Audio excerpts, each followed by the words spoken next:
Brian, thank you for coming. Everyone, welcome to the next episode of Baltimore Real Estate Full Circle.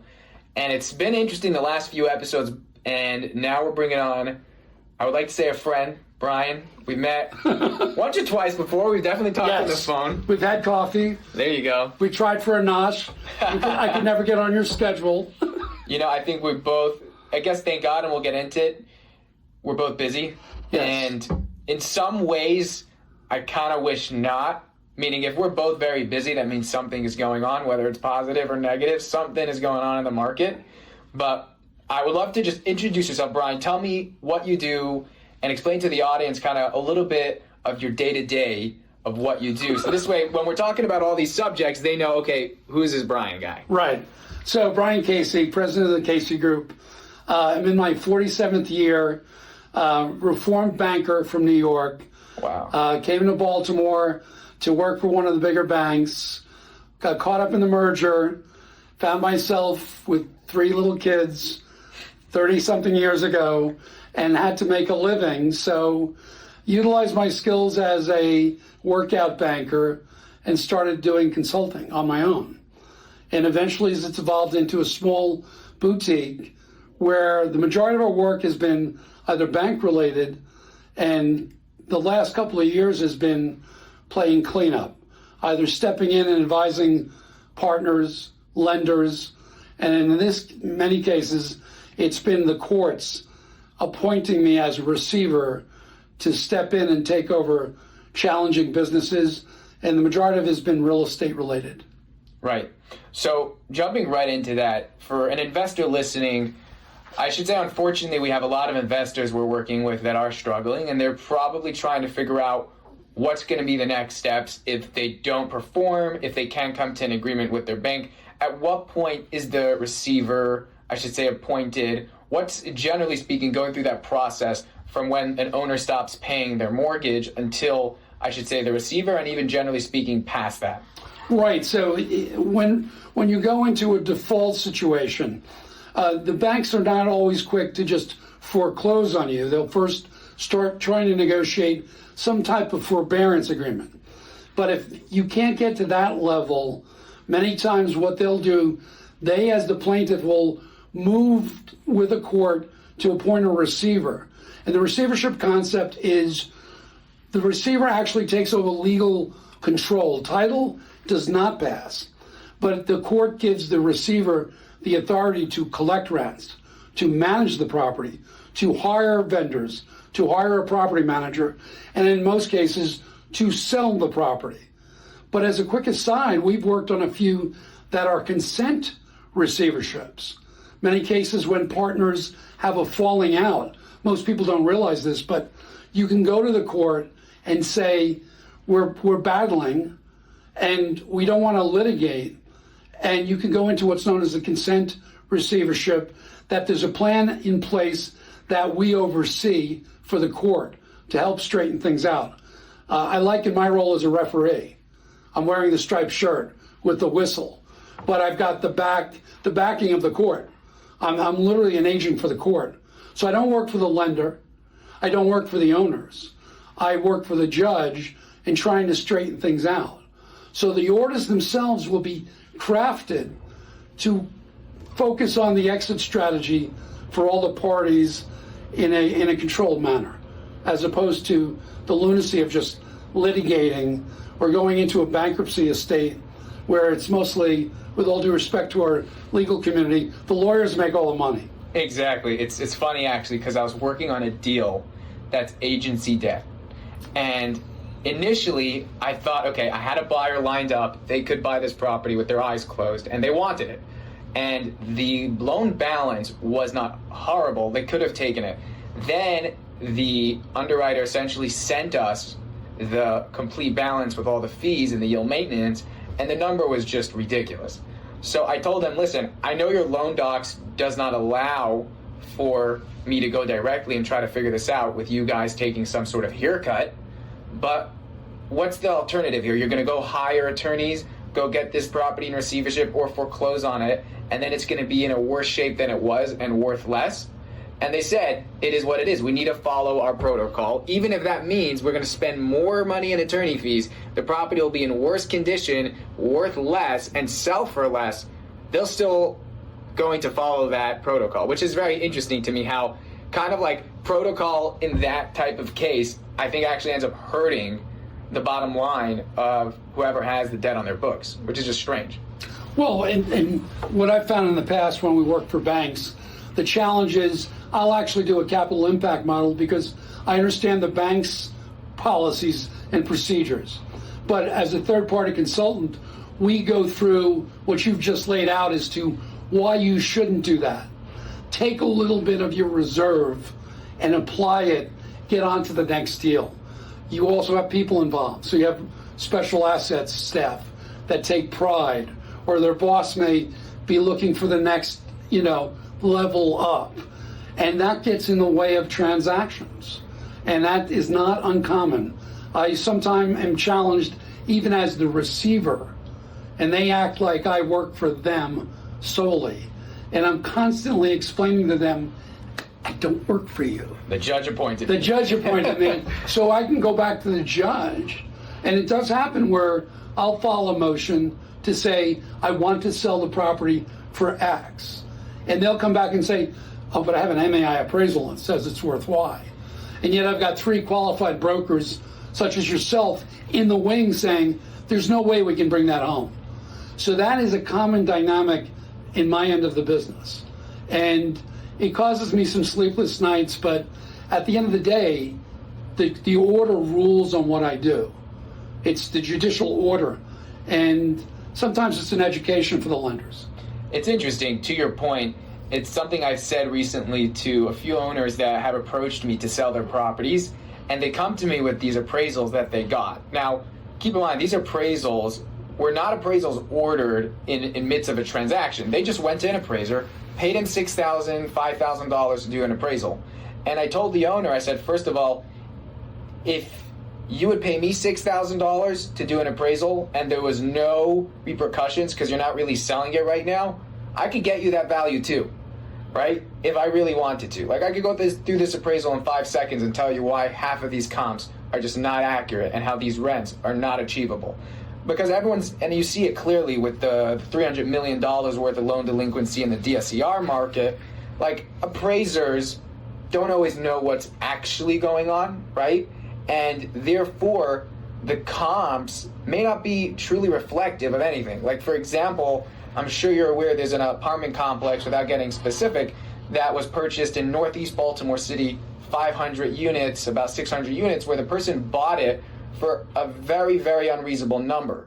Now, an appraiser looking at that would just use it as a comp without realizing behind the scenes what may be going on. And I think as a broker, you end up actually knowing and telling owners what you really think the value is. And to the market that we're in, we see so much distress where I could tell an owner, listen, I appreciate you wanting to work with me, but I have 5 people that are willing to take haircuts on their deals that know where the market is. If we're just not there, I appreciate your business. And if you are ready to come to a number where the buyers are ready to transact, we'll make it happen. But we're just not going to put something on the market for it to sit without a real game plan on how to move it forward. So, again, back to your point about appraisers, yeah, the lender will hire an appraiser, but if it's not for the purpose of a transaction that's going on, they'll just come up with whatever number to please their client.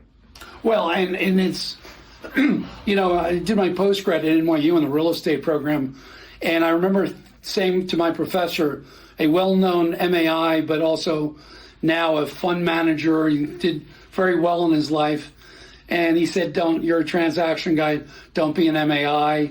But I had classically trained appraisal theory at NYU.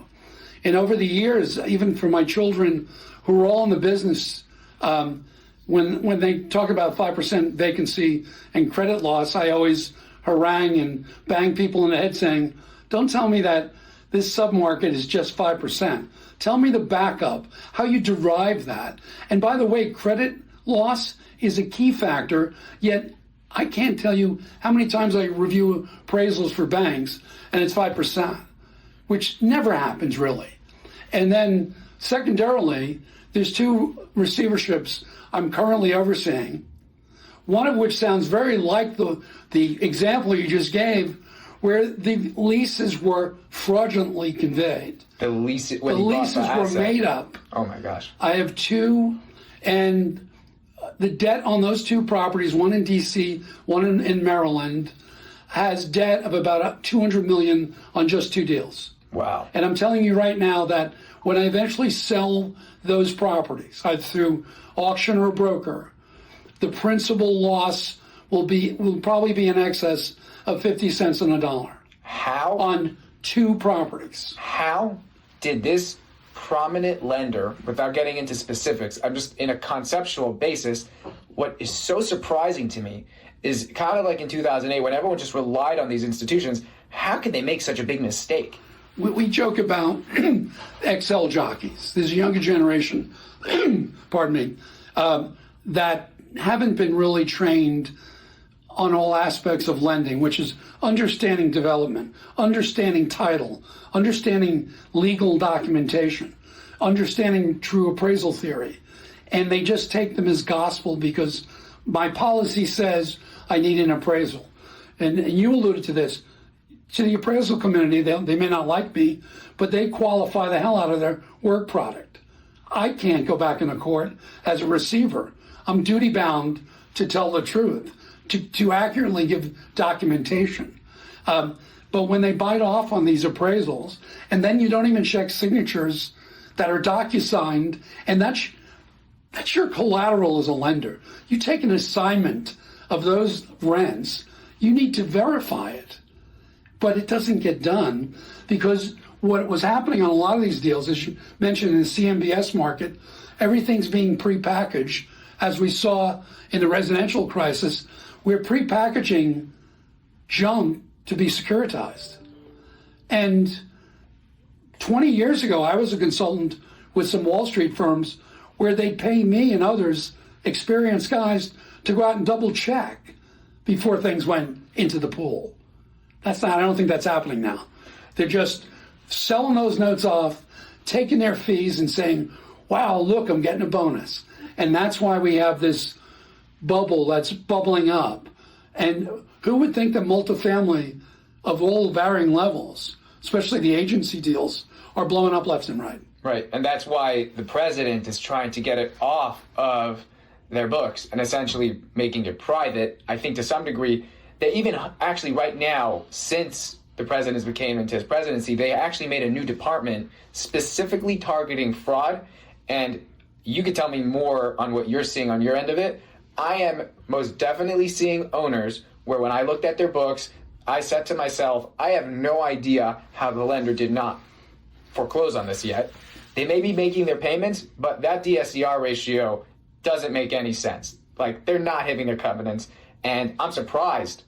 Now, recently, in the last 2-3 months, I have deals that I'm seeing go to foreclosure. Owners are setting up very significant losses. I have frantic owners reaching out to me to try to help them stabilize their assets, that they know that the lender is starting to breathe down their back.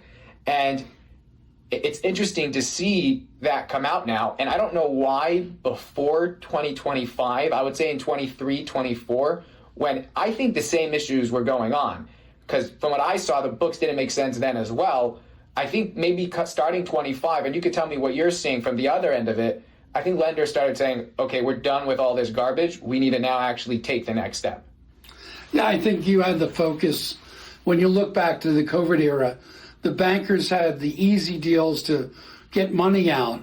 And you have to put in perspective, I had bank clients that stopped doing anything because they were making no risk monies on doing COVID loans. So they would literally, the president of community bank would be booking loans. So all of a sudden you had people looking away on managing the portfolio. Then you have a less experienced group, community bankers, but then on the other side you get money center banks. They're making money on other transactions and they just kind of didn't watch it. You know, I was engaged during this time in New Jersey in a large-scale Ponzi scheme. What year is this? This is in 21, 22. Got it, okay. that the lawyers brought me in because they were concerned about one of their clients being involved in a Ponzi scheme that eventually was confirmed to be a Ponzi scheme. What was the red flag then that they noticed? It was the classic, buy into this fund, I'll get you 18% return. And it was heavy on the marketing. So I initially came in just as a consultant to see what was going on, and I told counsel, this just doesn't make any sense. And the next thing you know, all hell breaks loose. Then I get brought in to be the kind of the controlling bankruptcy guy. And that's what happened. I had to file bankruptcy on 133 different deals. Wow, that's a lot of tax lots. Yeah. Well, that's just an issue. You don't even want to go there. It's still being litigated. The creditors committee put in a local person eventually, and I bowed out. But it was literally almost $1 billion of equity, where at the end of the day, investors will probably get back 28 to 40 cents on the dollar. So what? And it's actually interesting because I had someone approach me recently, and they asked me, do you want to invest with us in this deal that we're doing? And I said, listen, I appreciate your business, and you may be successful, you may not be successful. I wish you the best. I put my money where I feel secured. And for most of the deals I do these days, I see how bad waterfall frameworks end up messing over investors. And the investors are not sophisticated enough to know if in the documents they're protected, to what degree are they protected, if there's a payout and there's a loss, who gets paid first, what's the structure. And I'm just not interested in putting my money there. I think other people are willing to take that risk. I'm not. I think it's a great deal, but if I'm not the GP on the deal, which means that I don't actively know what's going to be done, I'd rather put my money somewhere else, maybe a REIT, maybe an index fund, for passive income purposes. I'm not talking about active income right now. Right. For passive income purposes, I'd rather put it somewhere where there's actually a higher level of responsibility. And I think people didn't, in my opinion, I see in like 21, people didn't even think about that. Like they just threw money into other investors that they knew because it's a friend or because they thought the name sound very legitimate. And then turn around, like you're saying, all that money went gone. No, they actually, in the case of New Jersey, it was heavy digital advertising on billboards. The joke was everywhere you drive in Jersey, but from a social media point of view and digital visual, people, the general consumer, the general investor would say it must be legit. Whereas to your point, I tell people, got a long-standing fiduciary in a fund that has a long track record. The principals, the advisors get paid well, but don't get paid stupid money and don't have many layers. We had one consent receivership and one of the partners was a bad guy. And the investor from up in New York was like, help me out. So they got caught with their hand in the till, but then we came in, we did the accounting, and it was just too bad. But we were out there looking at the properties and reporting. And that's what doesn't go on when you throw money into an 18% local fund. You're not getting that hands-on, and that's the only way you really should look at it. Unless you're getting quarterly reports from a bona fide investment manager, stay away unless it's down the block from you. And even then, you don't know what's going on. Right, because you're passive. You're not active. No, and the real estate's a great way for people, by the way, to launder money. And you've got to be aware that there's a lot of people that just get paid to put money through deals that's not exactly legitimate. And we've found that on occasion in the past happens also. And how do you don't track that? That's interesting. Well, it's just it. It's not like you have, we've got this great accounting system. It's just, let's buy some row houses in Baltimore, and I'm going to give you a note, and I'm going to give you 18%. And how are you keeping these properties up in the air? Because you're running other people's dirty cash through it. Correct. But it's kind of the variations on Charles Ponzi's scheme that's still around from 1920s when he originates it. It's still there. We see it all the time. Wow. It's doing your own due diligence, but having a manager who really is bona fide. And I usually don't have that, when I'm asked to step in. Right. Many times we've had cases where we had down in Caroline County, we had it was more the mechanics of the deal, an older investor, and he inadvertently built a water treatment plant because his sewers, contaminated. It was contaminated, and he went ahead and built it. The bank financed it, and all of a sudden it was on wetlands. So I came in as the receiver, negotiated a swap on other lots that he could have developed, and horse traded with the state and MDE to keep the plan in place, which would have cost more than the debt on the property. Correct. And I had 80 tenants renting mobile homes. So it's not just the deal screwed up, it's the mechanics of the properties. Right. We've taken over assisted living facilities. Again, that were being operated poorly. Reporting was not in place. So it's when there's a real hiccup that it's important to think either calling someone like myself or thinking of it conceptually. And it doesn't just have to be the lender. It could be one of your clients. We have one now that is a property owner who has a really suspect tenant that operates the majority of his property. And the owner is consenting to me being appointed to clean up with the tenant. So the mechanics can even be addressed to people who are struggling. Right. To say, I'll go to the court and say, Mr. Casey will come in and help me work things out. So that's not uncommon either, but it's not something people typically would think of. Right. So it is one of the tools in the toolbox that's not used as often, although we're seeing it more and more.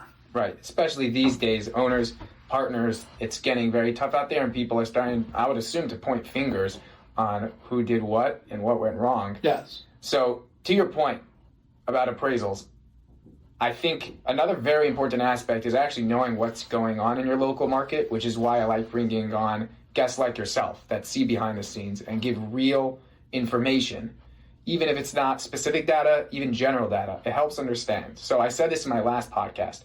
There's a few properties I've been working on where I saw like data sources quote certain vacancies, and then I have the rent roll. Those vacancies are 10 to 20% off, right? So the two data points I want to ask your opinion on, Sure. which technically has been blasted all over. Number one, based on the receiverships you're doing, do you actually think the rent growth in Baltimore is at 1.5%, or is that misrepresented? And then number two, is the vacancy actually 7.5%, or based on what you're seeing, is that also misrepresented? And I'll give my input on it after, but I would love to hear like what you're seeing just from on the ground on the properties that you're taking care of. I think rents and different property types, but overall in the city, will be flattened or maybe small negative growth. And there's a couple of things. Demographically, I have three 30-somethings that they just can't, they're not willing to sustain paying the per square foot rents in all the nice neighborhoods. And once they start moving on, I'm blessed with a new grandchild, they're moving out and buying a little house because they're doing the math. It doesn't make sense to stay Locust or Canton. It's just, and by the way, inverse demographics, old guys like me are going to stay in a house in the city in a nice neighborhood and pay if there's something left on the note or pay the taxes because I can't get a one bedroom for more than I'm paying now. Exactly. So older folks of blue collar, white collar, all types are moving back down. So that's when you see that a lot of newer properties are struggling. And then there's the crime issues in certain areas. And quite frankly, nobody gives you a real vacancy. The way I was taught, because early on as a lender, I was doing joint venture financings for a fund. And when I would go to some part of the country, I'd spend a week looking at all the data, looking at the competing projects, talking to the property managers, schmoozing them a bit to come to a more accurate assessment. That's not being done. I see these reports come out, and I got to tell you, I read them and I laugh. It's much higher. And when I look at the properties I'm on, I have an 11 unit I'm overseeing. If I was to go back in, which I am, to really tweak it, if I can keep 9 of the 11 occupied steadily, I'm thinking in Mount Vernon that's pretty good. But right now I've got credit issues with 2 tenants that haven't paid for 4 or 5 months. So when I start calculating out what's my vacancy credit loss factor, it's well above that. And I've got to take that into account when I talk to the lender on the deal and say, I'm not trying to, I'm not making a lot per month. I'm managing it myself, but let's wait 6 months maybe to auction it until I get it stabilized more. And getting out now, they'll lose 200 or 300 grand of an already lost position. So what's the rush? Right. So yeah, I don't see it. You may have a different view, but I don't see those numbers being real. Oh, I agree with you there. Okay. And another thing I think people also miss is inflation. So sure. Let's say if the 1.5% increase year over year was accurate, which I think it's not, when you throw inflation in the mix of 3.5%, the real number, not nominal, a non-nominal basis is actually negative, regardless of the fact that I think it's negative. Especially the last episode we did, we interviewed someone that does subsidy tenants specifically, right. And he was saying how Section 8 actually uses a new system now, and they're seeing a 10 to 20% decrease in some locations and rent offers in general. So that's just on Section 8. And I think on market, talking about the loss of jobs and all of that, I 100% agree with what you were saying. And I think the vacancy is just not where it is. And I think I see sometimes owners just fill up buildings at higher rents and then the delinquency goes up. And they think that when they go to a bank and they're able to hide the delinquency, the occupancy is better so that the bank doesn't complain, right? And then the collections is done on an accrual basis so they could just hide things instead of doing it on a cash basis. So things get all crazy. And it's like you said, it's easy to play games if you're trying to play games. But I think at the end of the day, yes, I do believe vacancy is higher than 7.5% for a lot of these assets. I think rents are decreasing slightly. And for investors listening, I actually think it's an opportunity. You look at that building that just sold on 1 Calvert for $5.5 million, and it sold 2 years ago for with a $35 million first trust on it. Yeah, that's called taking a bath. I know the lender, and believe it or not, on the Chasen, I am not involved at all in anything. And everybody's always asking me, do you have a piece of that? I was like, no, I wasn't called on any of those. I guess I'm busy on other things. And, there's only so many qualified receivers around in this market. And we're all very busy. We show up at hearings together, both here in DC. But to be qualified to be a receiver, and this might be something people listening, you really have to have the technical background, an understanding of the legal dynamics. You have to have a fairly strong personality to deal with all the parties, including opposing counsel. And you have to know the mechanics of real property, both physically, especially physically. I'm not a construction expert, but you better damn well have a couple of good vendors, plumbers, electricians at hand, and brokers that you can go through for data to make decisions, because you're really the maestro. I've really got a baton in my hand. How can I be running 7 deals in DC? Well, they're all with the same developer. We know about his fraud. We know about him making up fake units. Wait, making up fake units? In the first one I got, I go down to the property in DC, Congress Heights, and I'm told by the lender who's on the West Coast, note, West Coast, not East Coast, who funds a $10.5 million deal where he takes $3 million on a cash out. I drive up to the property in my nice little car, and I'm between 2 burnt out on block cars. There's graffiti all over the place. There's an open air drug market, and they're saying it's at least collecting $100 grand a month. They had to do a protective advance to pay my first $8,000 in fees because there wasn't any money being collected. And we had an appraisal for $16.5 million from a firm, to go unnamed, based in Baltimore, a well-known company. Did they do this appraisal with their eyes closed? Great, it gets better. So I asked for copies of the leases and the appraisal. I'm sitting at my laptop scrolling through these PDFs of the leases, and they're all supposedly $22.50 a month, and they're all being subsidized through one of the entities in the district, and they're all 3 bedrooms. I've never seen a property with all 3 bedrooms in 47 years of doing this. Did all the tenants have the same signature too? Yes, they did, by the way. What? Very, very good, Yaakov, very good. And they're all 650 square feet. I looked at that, I looked at the rent roll and said, this is physically impossible. Nobody, that's like almost a tiny 1 bedroom. So what he was doing was he was creating new units that existed. But what he did was he created, and it's in my first report that the Washington Post picked up, the photos from my court report. He spent the time and money to do a fake steel entry door with a peephole and a frame, a welcome mat, and a number on it. And he did 10 of those in this one property. The appraisal bid off on it and gave another 25 grand of gross income. And when you open the door, it's just concrete block. There's nothing there. What? So the building is not 55 units, it's 44 units. And he faked out the appraisal firm and in turn faked out the lender. What do these people think long term? That's like when I used to transact 2 years ago and I saw some of these numbers that didn't make any sense.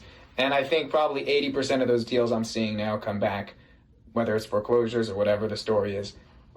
I mean, you probably dealt with these characters. What do they think is going to happen? Like, they think someone's going to just lend them $20 million and not try to go after them? In both of the cases with the fraudulent leases, here and in D.C., you have fairly young, they're both around the same age. One is now deceased. Wow. At his own hand. Wow. It's this sociopathic, no feeling, I'm just going to do the money grab. And the guy in D.C. literally shows up to where the jurist involved in the cases just look at him when he goes to talk and says, we just don't believe anything that comes out of your mouth. And so one presumes there's got to be some form of investigation. He has no recourse, but he's a pariah now in D.C., yet he'll still show up to a hearing. And he's been taking money from Peter to pay Paul and paying these low-level attorneys to represent him. It's fascinating. So what is, I mean, unfortunately with the other person, I guess the end game was the end. But let's say for the guy in D.C., what does he think is the end game here? He doesn't know that he's going to get, feds are going to go, like, why would they do this without realizing the most obvious result? So in the first one, to give your listeners a greater picture, this guy has never interacted with me but once. And one of the 7 now that I've been appointed on, I have a really good property manager overseeing all these properties. He had left some family vehicles at the site, and we were getting ready to move them and just junk them. And I was with another property I oversee, and my property manager says, so-and-so is on the line and wants to talk to you about his trucks. And this is the first time he'd even thought of responding to me, even though I would call him, I would send him certified letters, and all of a sudden it's like, who's on the line? He wants to talk to you. And this is how the conversation went. Mr. Casey, yes, John. Listen, about those trucks, I need time to get those off the property. Okay, if you text me title, I'll give you an hour. No, that's not reasonable. Okay, I'll give you 2 hours. Oh, you're being unreasonable. Now I'm in another meeting on another receivership on my cell phone, and I'll just allude to the fact I'm a New York boy that speaks French. I said, I can F and be as disrespectful as I want. Click. And that's the only interaction I've had with him. But he has an alleged partner who's been in the deal. And on the first deal, he would physically meet with me. And he would tell me about how they're going to restructure the deal. Now, I happen to have from the lender this guy's alleged financials, and he's supposedly a capital partner. And at that point, I already knew from other attorneys I know that half of what he said was his was owned with this other guy and was in bankruptcy already. And yet he said he's worth $85 million. So I'm having coffee with him in Colombia, and he's giving me this whole spiel about, oh, we're going to do this and do that, and I've got this experience.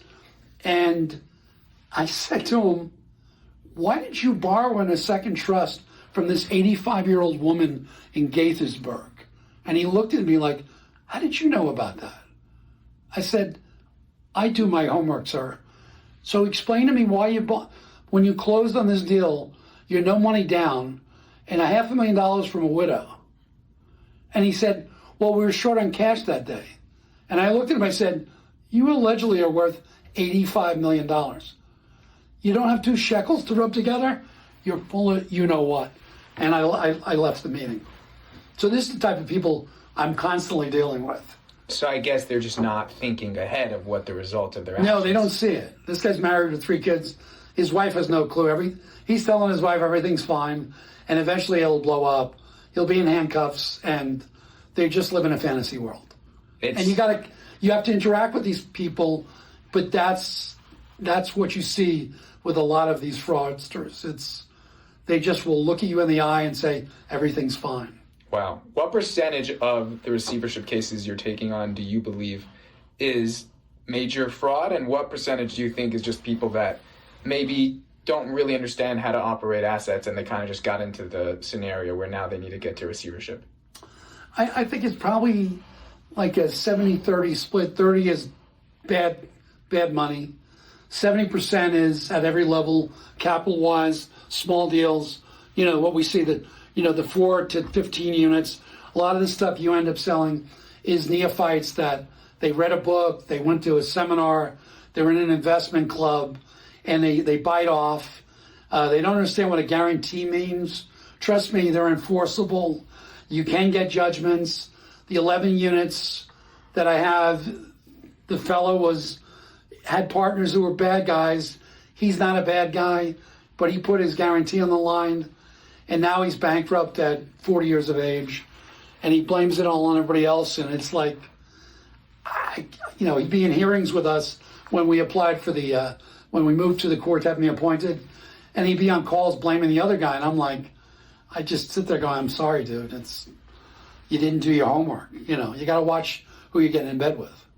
So I'd say it's neophytes. It's not that easy. You have to put a lot of work and effort, even in smaller deals. And as you alluded to early on, you got to put in the effort and understand what's going on, or don't get in the game. It can get rough out there. Yep. And in this marketplace, where you have all these other dynamics economically that are hard to figure, even administration of funds and available funding is now more confusing than ever. HUD changes their guidelines. I mean, early on, I've done HUD lease audits. So I've touched every part of what happens. And so much of that can disrupt, as we're seeing with agency deals. I talked with one of my property managers who had done agency deals, both as principals and as managers. And we joked like, well, let's go after that and for receivership work. And we both agreed it's not worth the effort to even make money for us. Why? It's so convoluted, and some of the deals are so far gone and so rife with mess that you can't really fix readily, and you can't charge enough. Right. I mean, we have to make a living too. Right. We don't necessarily come cheap, but there's some deals that are just, put it in the ground. Right. Or tear it down. I've got one that I talked to the lender's rep last night. They spent a lot of money on a property where the developer surreptitiously built 2 floors on a building, 2 buildings, without approvals. Without permits, you're saying? Nothing. That's crazy. Yeah. And then I came in and I looked at it and said, I've got to get a structural engineer. So as a receiver, I go hire a guy, and he's like, Brian, yeah, I know. It's first off, it's on masonry concrete underpinnings, but they just did wood frame. And my biggest concern in that situation is wind can put a stress on the foundation. It's like, well, let's just put up a big tent and it'll be a sail. So, the warnings initially to the lender was, this is a mess. Never mind, didn't get permits. Well, a couple of the execs were former Wall Street guys. They know everything. Let's spend more money. And I'm like, guys, the value of your note, the face amount of your note is how you're gonna get a number that's gonna say spend that much to fix it. I'm telling you, clean it up, cocoon it, make it broom swept, and put it in the hands of it's a low to moderate income deal. It's right for that with some new low to moderate income developer who's legit to buy the shell for like $1 million, take your hit, walk on, get out of here. Right. There's this resistance to admit you were well over your skis. And we're seeing that a lot on a lot of deals where they can't even imagine how much, as we alluded to before, 50% of your principal. You're not just taking, when you're talking about a deal you worked on, well, I want a full return because the value is it's worth $3 million and the offer's $2.5 million. That's going to be commonplace in our market. Right. That's going to be arguments you're going to see as a broker. I'm going to be as a receiver or even as a consultant to a lender, is they don't want to do the real math. They're just doing their younger guys are plugging in. They're looking at the appraisal and no one's looking at expense ratios. They're not looking at electrical hookups. They're not looking at HVAC. They're not looking at reserves for replacements over a period like you would if you were a bona fide institutional apartment owner. Correct. Because they turn away and go, I'm not touching this. Yep. And I think to that point, specifically with the DSCR, the DSCR loan product, not DSCR as it is in the generally speaking deals, but the DSCR loan product, and I've said this in previous episodes, I think the big mistake there and why we're seeing so much fraud in that field is because of the basic issue that, number one, when you're using appraisals for an investment property that are homeowners, that makes no sense. Right. And then number two, when your only calculation to see if a deal makes sense is taxes and insurance in a state where it takes you 4 months to get a tenant out and your vacancy is like 2 months these days, like right there, the person's done. So in the root of it, before you even get into any fraud part of the DSCR market, in the root of it, and I think in most cases, the issue is that it's easy to take on these loans. You're making $100 spread after you have no money in the deal as an investor, so you think it's great. Now you're getting hit with decreases in rent offers. Right. You're getting hit with vacancy and delinquency where it doesn't make sense anymore. And now the lenders are wondering, wait, why aren't you paying me back? I literally talked to an investor that told me, his attorney told him, and I'm not advising people to do this at all, I'm just telling you a story. His attorney said, do you have equity right now? No, the value's decreased, I don't have equity. Okay, are you making any cash flow for the rents that you're getting? No. Right. So he said, why are you making payments? Right. Now, I'm not saying to do that. I'm just telling you what this guy and his attorney had a conversation about. So the lenders are wondering, wait, what's going on? Well, this loan product is garbage. It's not Baltimore's issue. It's the fact that you're giving out money that didn't make any sense to begin with. Well, and also what happens is, so I get bona fide funds looking to buy notes. And there's still, and as we speak here today, there's a gap between the lenders that have troubled assets and the price that a real bona fide, and there's capital out there, but they're going to go through that analysis. Like my Mount Vernon property, the eviction process. I've got two at like $1,200 a month, $2,400 by the time I even get them out. And then the cost of legal, my fees, all of a sudden, they'll look at that. They'll look at the quality of the tenants. And all of a sudden the discounts, even if it's paying, is 25, 30% off of par. But then they're not even going to pay that. And they're going to pass on it. They're going to just, thank you, but no.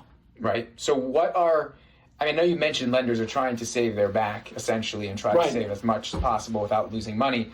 Are lenders trying to push, let's say in your case, they're trying to push you to stabilize these assets? Or are they trying to say, let's just get it off our books? Like, what are they trying to do? Are they just trying to get the... It's a mixed bag.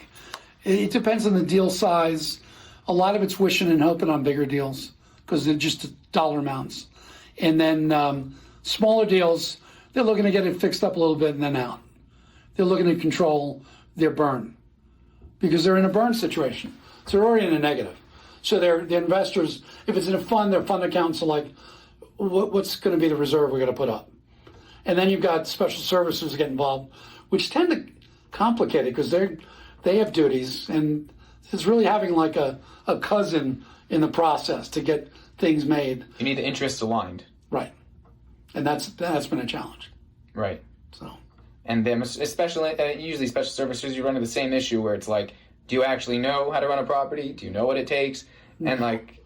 No, they're mostly bunches of people that did title stuff and real estate accountants. Yep. There's no workout people per se.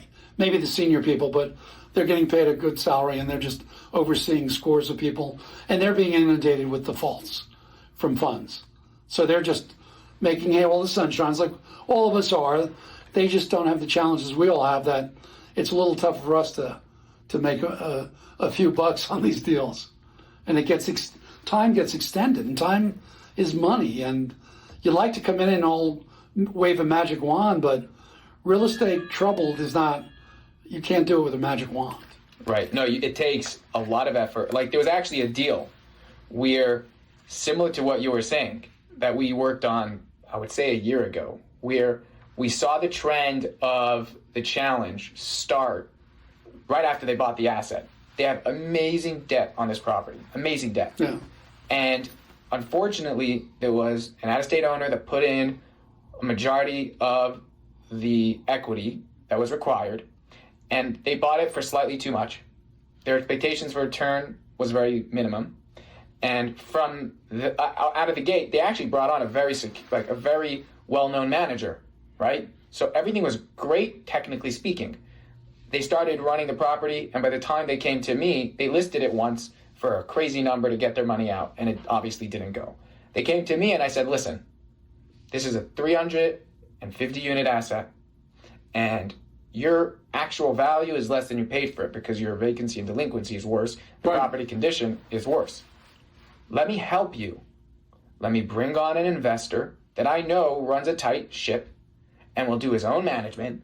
We'll stabilize this. You'll push off your losses, and you might even minimize the amount of losses you're making because you'll be able to stabilize and then maybe sell it in a better market environment for a little bit more than you bought it for and make some cash flow throughout the way. We did that, and now the property is at 95% occupied about 12 to 24 months later, and the new management company's on it. The owner's not pouring in $100,000 a month in paying the debt and CapEx, and it's possible, but it's just you need to be able to run a tight ship. Well, you have to, in those situations, that's the ideal way that I approach operating apartments, because it's bad today, but you've lessened it being bad. You're selling boxes.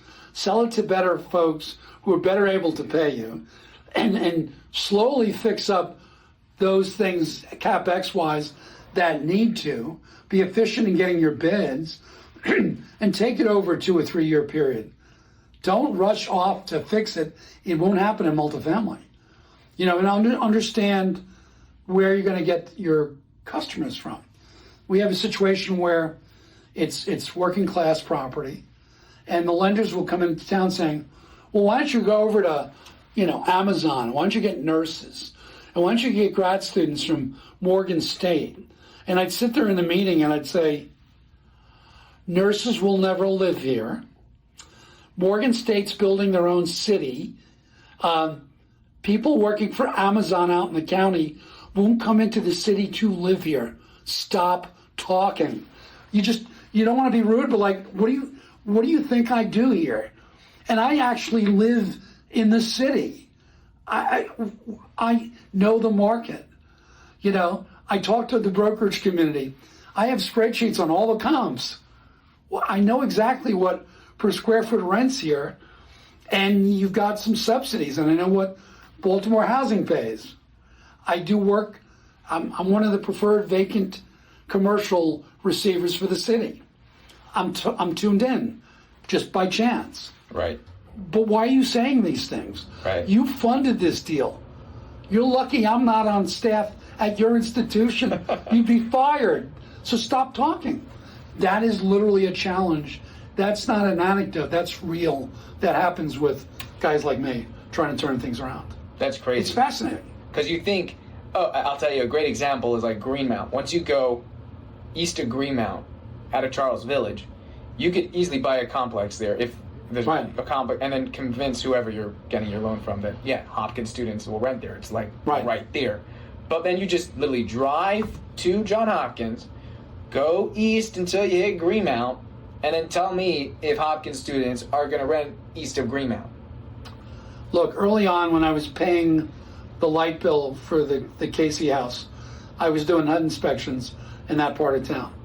I'm currently a receiver on a hotel in that part of town. Oh, what do you do with those? It's deal's already done, but I was the receiver on Sojourner Douglas College's 2 buildings. I am very intimate with what goes on there. So I've seen Central Avenue. I was at a small warehouse, South Central Avenue. I've watched it over the years. I know what goes on. I was boots on the ground. So, but to your point, unless you get a lot of capital in politics and tax breaks, you're just not going to go in there and write a check because it's Hopkins. Correct. It just doesn't. Hopkins is not a magic wand. It's a little bit of a locomotive. But as we've seen in Central Business District, it's in Harbor East. Central Business District is. I started my career there. I live downtown, near there. I would never go back. You know, I don't even know what they're going to do with, you know, the Inner Harbor. And I thought I was going to be appointed receiver, and I ended up being a consultant, an expert, because the then receiver was being sued by a tenant. So I actually, since I was a receiver, I came in and helped defend it against a stupid case with one of the tenants. But I've physically been through there over the years, and I wish the current owner well, but that's a real tough deal to do too. Right. Because we're all not rushing downtown. Especially now with this new BPS regulation for office buildings, that probably kills. But it's hard when I look at like a former A building that's now C.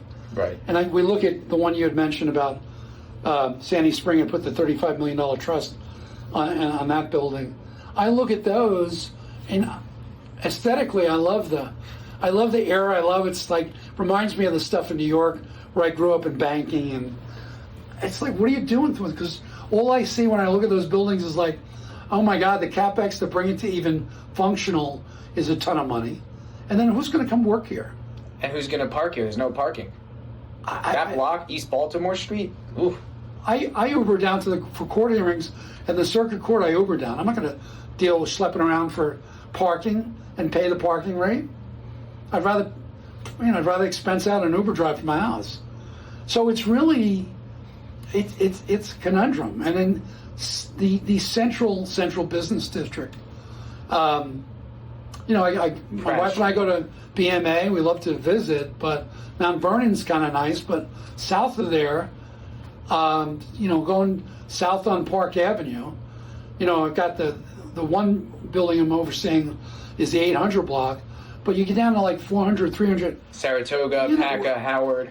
That's kind of funky. No one's going there. No. And no one's coming back for a long time. No, because even if they do tax benefits, I was talking to a developer about this. So they say, okay, so you're going to give us tax benefits. Now we're on equal footing with the county because the county is less than half. So like it's not like you're making it better than the county. We're equal footing when it comes to taxes. Water is still a lot more. Right. So it's like you can make it a little better, but it doesn't make the numbers actually work. No, and I think that the infrastructure too is just not going to attract. You can argue with University of Maryland, the pharmacy school, law school. I get all that, but that keeps it its head above water. But for a retailer or a small architectural firm, a law firm, any type of business, why would you go there? I mean, it's been a dramatic impact for all of us to go. I went virtual 2 years ago. I had an office in Towson for 20 odd years. Towson's also not doing great right now when it comes to office. My landlord, who's a family trust of lawyers, so they can literally be at 50% occupied and they're still yielding. I get it, they're clipping coupons. But when they say, hey, Brian, your 3 office thing is going to be like $3,500 a month, and we had been in hearings, bankruptcy, court hearings by Zoom. I've got 3 consultants. No one's ever in the office. I'm like, why would I renew the lease? And then I'm paying for, heating. I had free parking out front. No, we went to the cloud. We all went to our houses, as we do today, and clients would never know. If you need to talk to Brian and Ed, coffee over the Zoom, and I saved personally like $3,500 a month. Wow. And no one really cares. Nobody cares. Now that I'm going back to hearings more, but even now it's like you go to a hearing, okay, and I go to sites when I have to go physically to sites. But even if I'm stuck, my property manager will do a video and we'll talk it through and he'll walk through the property. That's crazy. What are you seeing with, and I'll finish with this, Port Covington? I know Mag just left. What could Wow, that was dramatic. I had to read that twice. Something I've been tracking, and ever since Mag literally just left, and they took over the previous developer. Right. I think then it was it Port Covington? Now it's Baltimore Peninsula. Maybe. Yeah, I lose track of their names. Yeah.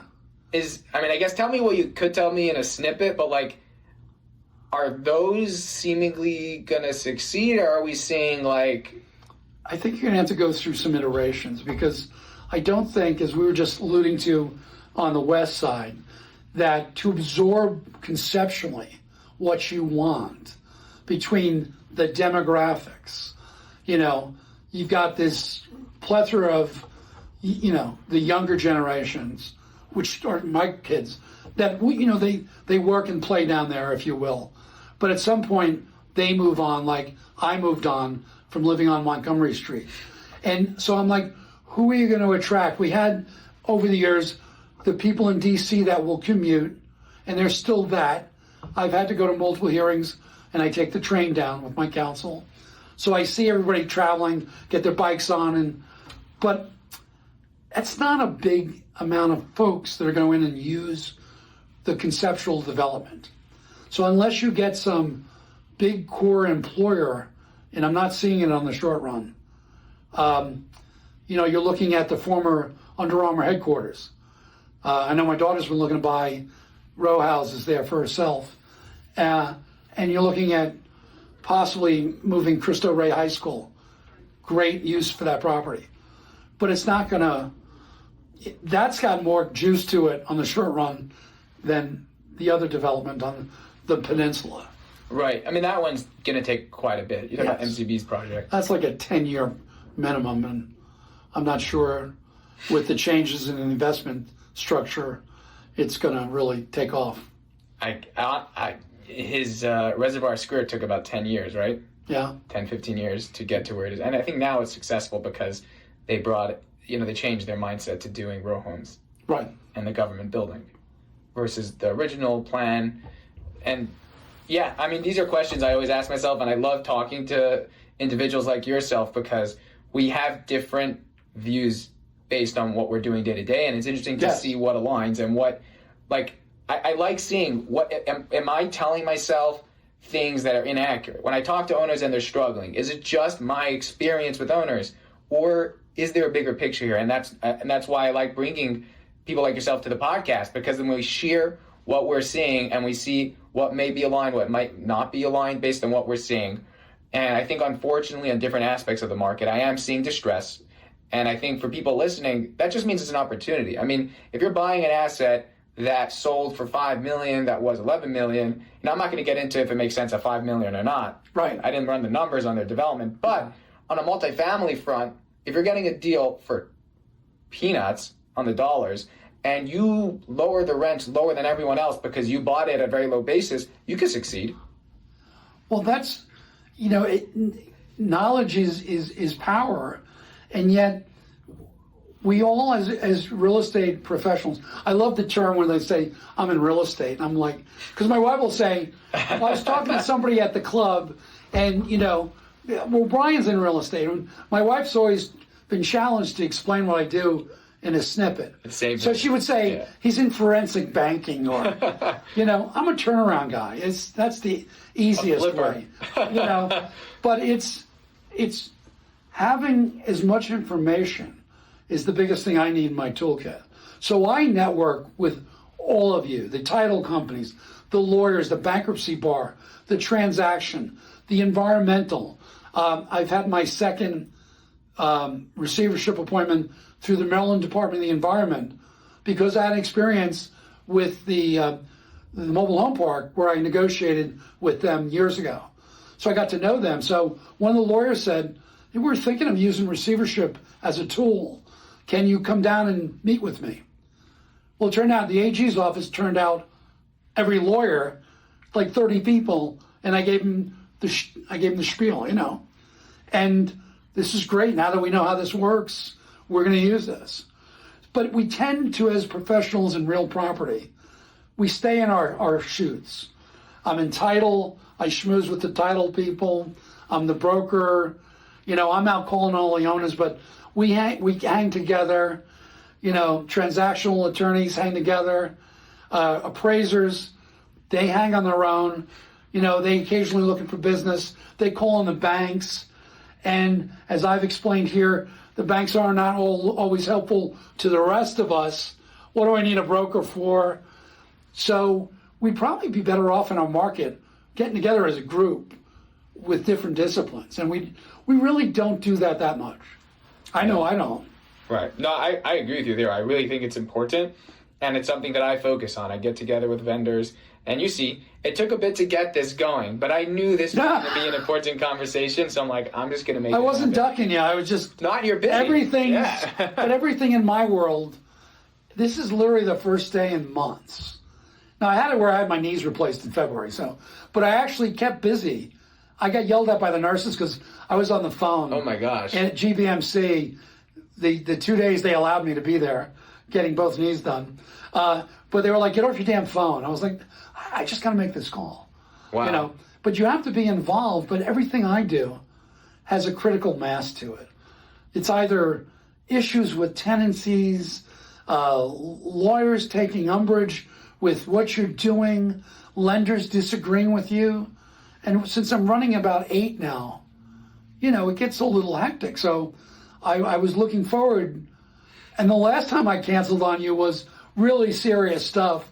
And it was literally like, I think, and forgive me, it was like 2 hours before you had scheduled me. So I apologize again. I keep my podcast room ready, and I have a place for your podcast on my schedule. So there you go. Keep it clean. It was out there. Well, I appreciate the time very much. I really appreciate going through this together. And we'll be in touch. We'll talk. Sure. But for all the listeners, if you have questions, reach out to me. If you need help and you're struggling with your asset and you want to get in touch with Brian, reach out. I could get you in touch. And hopefully he could help have you not lose everything, or at least not be on the hook for everything. Well, and also my reputation, as a transplant, it's important for me at this point in my career. I'm known to be very honest to a fault, maybe, but any of your clients will get the real input, and we don't look to get a retainer. Just if you have a client who wants to talk to me, we'll all have coffee, we'll talk, and see if it's worthwhile. I don't take on assignments that I don't think I can be of value added. Same thing even when the court wants to appoint me. The city calls me up and says, hey, can you handle this property? And so I go through a conflict check. But then if I look at the property, it's like, I can't help you. Right. It's just not. Nothing to do here. Nothing here. Just dead on arrival. So any of your clients would get a quick, here's what's going to happen. And, I can help you, I can't help you. But that's what any of us who are in the business should not just go for the dollar, because its reputational risk is always important for me. And that's how all of us get new business. Correct. They know you're legit and you'll be honest. So that's who we are. 100% agreed with that. And with that, guys, see you next time. And again, thank you very much for joining. Thank you.